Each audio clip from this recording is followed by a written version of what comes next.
समझने की जिज्ञासा इंसानों में पहले भी थी और आज भी है और आगे भी रहेगी। यही जिज्ञासा भारत के चंद्रयान मिशन का मूल आधार है। इसी जिज्ञासा को शांत करने के लिए इसरो ने चंद्रयान 3 को चांद पर भेजा है। चंद्रमा के बारे में काफी कुछ खोज लिया गया है, लेकिन अभी भी ऐसे तमाम रहस्य छिपे हुए हैं जिसके बारे में हमें नहीं पता है। उन्हीं जानकारियों को चांद पर पहुंचा भारत का विक्रम लैंडर और प्रज्ञान रोवर देने वाला है।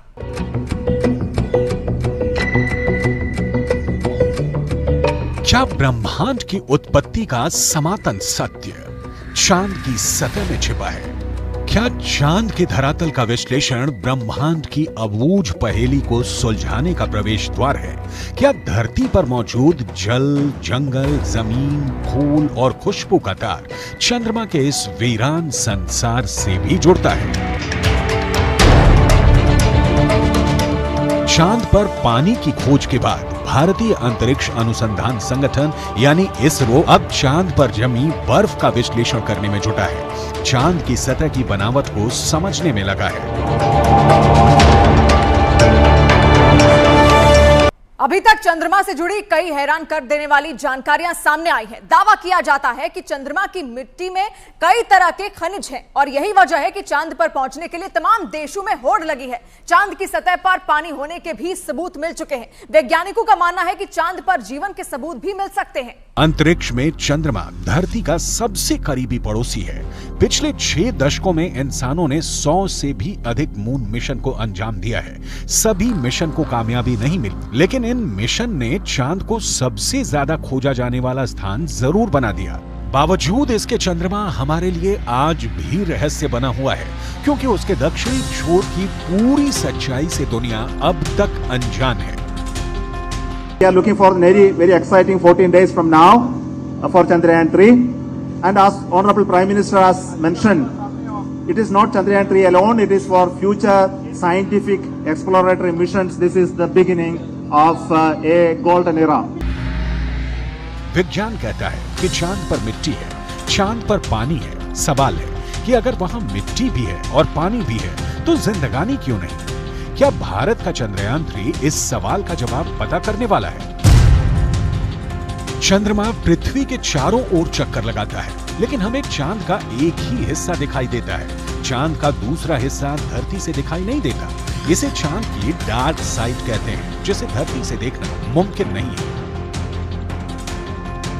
चंद्रमा का जो हिस्सा हमें धरती से नजर नहीं आता, उसे वैज्ञानिकों ने चांद का डार्क साइड नाम दिया है। इसे डार्क साइड के अलावा फार साइड भी कहा जाता है। भारत के चंद्रयान 3 मिशन का मकसद भी इसी डार्क साइड पर रोशनी डालना है। यह डार्क साइड है चंद्रमा का दक्षिणी ध्रुव, जहां चंद्रयान 3 के लैंडर ने सॉफ्ट लैंडिंग कर इतिहास रच दिया है। चंद्रयान 3 का विक्रम लैंडर चांद के दक्षिणी ध्रुव पर उतरा है। चंद्रमा का यह हिस्सा उसका सबसे ठंडा इलाका है, क्योंकि यहां सूरज की रोशनी बहुत कम पहुंचती है। सूरज की किरण तिरछी पड़ने की वजह से चांद के दक्षिणी ध्रुव के ज्यादातर हिस्सों पर काफी अंधेरा रहता है। यही वजह है कि यहां का तापमान भी काफी कम होता है। अमेरिकी स्पेस एजेंसी नासा की एक रिपोर्ट के मुताबिक दक्षिणी ध्रुव के कुछ हिस्सों पर सूरज की रोशनी आती है। जहां सूरज का प्रकाश पहुंचता है, वहां का तापमान करीब 54 डिग्री सेल्सियस रहता है। लेकिन चांद के दक्षिणी ध्रुव के ज्यादातर हिस्सों पर सूरज की रोशनी नहीं पड़ती और इस वजह से वहां का तापमान -248 डिग्री सेल्सियस तक पहुंच जाता है।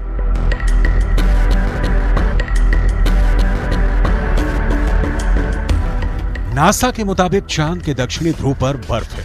बर्फ के साथ दूसरे कई प्राकृतिक संसाधन भी हो सकते हैं। साल 1998 में नासा ने मून मिशन के तहत यह बताया था कि दक्षिणी ध्रुव पर हाइड्रोजन है। नासा का दावा है कि अधिक मात्रा में हाइड्रोजन होने की वजह से वहां बर्फ की संभावना है। इसके अलावा चांद के दक्षिणी ध्रुव पर बड़े बड़े पहाड़ और कई गड्ढे हैं। चंद्रमा पर नजर रखने वाले वैज्ञानिकों की माने तो चांद के दक्षिणी सतह पर कई सारे गड्ढे ऐसे भी हैं जहां अरबों साल से सूरज की रोशनी नहीं पड़ी है। ऐसे में चंद्रयान 3 का चंद्रमा के ऐसे इलाके में जाना और जानकारी जुटाना अब तक के हुए सभी मून मिशन के बीच मील का पत्थर जैसा है और स्पेस साइंस की दुनिया में यह ऐसा करिश्मा है जिसे अभी तक कोई देश नहीं कर सका था। चांद के दक्षिणी ध्रुव वाले हिस्से में बड़े बड़े क्रेटर हैं, जिन्हें आम बोलचाल की भाषा में गड्ढा कहा जाता है। ज्यादातर गड्ढे ऐसे हैं जहां अरबों साल से अंधेरा है। अमेरिका के नासा के मुताबिक घुप अंधेरे के बीच यहां बर्फ का जमाव हो सकता है। अंदाजा ये भी है कि चांद के दक्षिणी ध्रुव पर अरबों सालों से पानी बर्फ के रूप में जमा हो सकता है, जिसके अध्ययन से सौर मंडल से जुड़े और भी कई रहस्य खुल सकते हैं।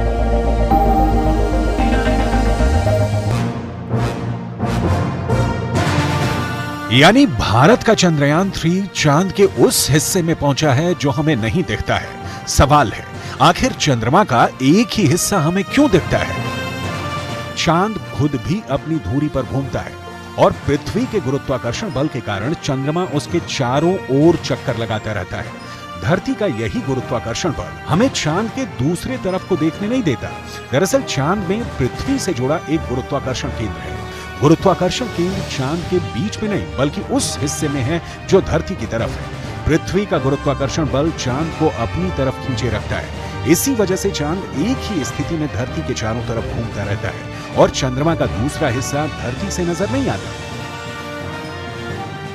धरती से 3,84,000 किलोमीटर की दूरी तय करके चांद पर पहुंचा विक्रम लैंडर चांद के उस दक्षिणी ध्रुव के तिलिस्म को तोड़ने वाला है। इसरो के मुताबिक चंद्रयान 3 के 3 अहम मकसद है। पहला, विक्रम लैंडर की चांद के दक्षिणी सतह पर सुरक्षित और सॉफ्ट लैंडिंग। दूसरा, प्रज्ञान रोवर को चांद की सतह पर चलाकर दिखाना। तीसरा, वैज्ञानिक परीक्षण करना, जिसकी धमाकेदार शुरुआत हो चुकी है। चंद्रमा के रहस्यों की खोज में सबसे पहली कामयाबी 1959 में तब के सोवियत संघ को मिली थी, जो अब रूस के नाम से जाना जाता है। 12 सितंबर 1959 को धरती से लॉन्च किया गया रूस का स्पेसक्राफ्ट लूना 2 चांद की सतह से जा टकरा है। 7 बरस बाद 1966 में सोवियत संघ ने एक बार फिर चांद पर दस्तक दी। 3 फरवरी 1967 को लूना 9 चांद की सतह पर पहली बार सॉफ्ट लैंडिंग करने में कामयाब हो गया। यह वो वक्त था जब सोवियत संघ और अमेरिका के बीच शीत युद्ध चल रहा था। दोनों देशों में धरती के साथ साथ स्पेस रिसर्च को भी लेकर एक होड़ लगी थी। इस होड़ का सबसे अहम हिस्सा चांद तक पहुंचने की दौड़ थी। सोवियत संघ को पीछे छोड़ने के लिए तब अमेरिका ने इंसान को चांद तक ले जाने और सुरक्षित वापस लाने का लक्ष्य तय किया। Before this decade is out, of landing a man on the moon and returning him safely to the earth. 1, 0, all engine running. Liftoff. We have a liftoff. 32 minutes past the hour. Liftoff on Apollo 11. America के Apollo 8 mission ने America के 3 अंतरिक्ष यात्रियों को चांद की कक्षा में पहुंचा दिया। ऐसा पहली बार था जब इंसान चांद के इतने करीब पहुंच गया था। इसके बाद वो दिन भी आया जब अमेरिका ने चांद पर इंसानों को उतार दिया। यह मिशन था अपोलो 11। अपोलो 11 के जरिए अमेरिका ने चांद तक ऐसी छलांग लगाई जिसे आज तक कोई दूसरा देश दोहरा नहीं पाया। वो छलांग थी चांद पर इंसानों का पहला कदम।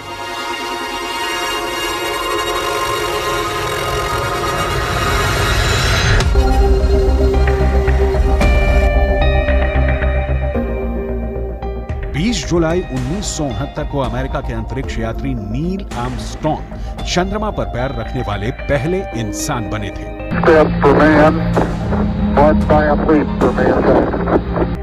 चांद पर उतरने वाला लूनर लैंडर 2 लोगों को लेकर गया था। नील आर्मस्ट्रॉन्ग के अलावा बज एल्ड्रिन भी वहां बाद में उतरे थे। अपोलो 11 मिशन ने चांद से मून रॉक्स लाकर एक अलग इतिहास रचा। अपोलो 11 मिशन के दौरान करीब 22 किलो सामान चंद्रमा से लाया गया था। इसमें तकरीबन 50 चांद के चट्टानों के टुकड़े और चांद की मिट्टी शामिल थी। चांद पर पहुंचने की स्पेस रेस आगे भी चलती रही। इस दौड़ में यूरोपियन एजेंसी, जापान, यहां तक कि चीन भी कूद पड़ा। लेकिन मून रिसर्च में अगली कामयाबी भारत को मिली। वो कामयाबी थी चांद की सतह पर पानी की खोज की।